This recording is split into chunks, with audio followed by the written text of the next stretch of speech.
అందరికీ నమస్తే. ఇతడు బిల్డర్ అని చెప్పుకుంటాడు. బిల్డర్ కాదు, ఏం కాదు. ఎందుకంటే నా ఇల్లు కట్టాడు, మొత్తం కట్టలేక వెళ్ళిపోయాడు. కాబట్టి పాపని వెంకటేష్. ఇక్కడ చూడండి, ఆ ఇంటికి ఎంత తేడా ఉందో. రోజుకో మేస్త్రి తీసుకొస్తే ఎట్లా కడతారు. డబ్బులను తీసుకున్నాడు, ఇల్లు సరిగ్గా కట్టాలి, ఏం కట్టాలి. సగం కట్టేసి వెళ్ళిపోయాడు. మొత్తం కట్టేసి వెళ్ళిపోయాడు.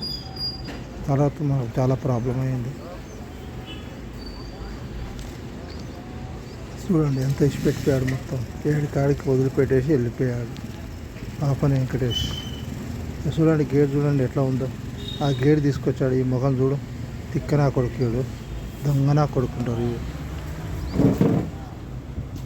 ఇల్లు కట్టరాదు, ఏం కట్టరాదు.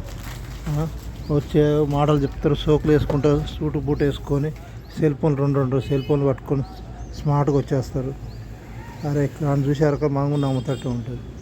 ఒక ఇల్లుకి పొంతం లేదు, ఎన్ని పిల్లలు పోయారు తెలియదు, ఏం తెలియదు. అన్ని డబ్బులను తీసుకుండు, కానీ ఇల్లు అయితే కట్టలేదు. మనంతా లాస్ అయిపోయింది. తర్వాత మనకు ఎక్స్ట్రా 10 లక్షల దాకా ఖర్చు వచ్చింది ఈ మోసగాని వల్ల. మాటలు చూపించి సోకులతో ఆ సూటు బూట్ వేసుకొని అక్కడ నమ్మి కడతాడు కానీ అన్ని డబ్బులు ఇచ్చేసాం. ఆ పనికిరాని గేట్ తీసుకొచ్చింది, అది తీసుకొచ్చి మోసం చేసింది. ఇతడే పాపని వెంకటేష్.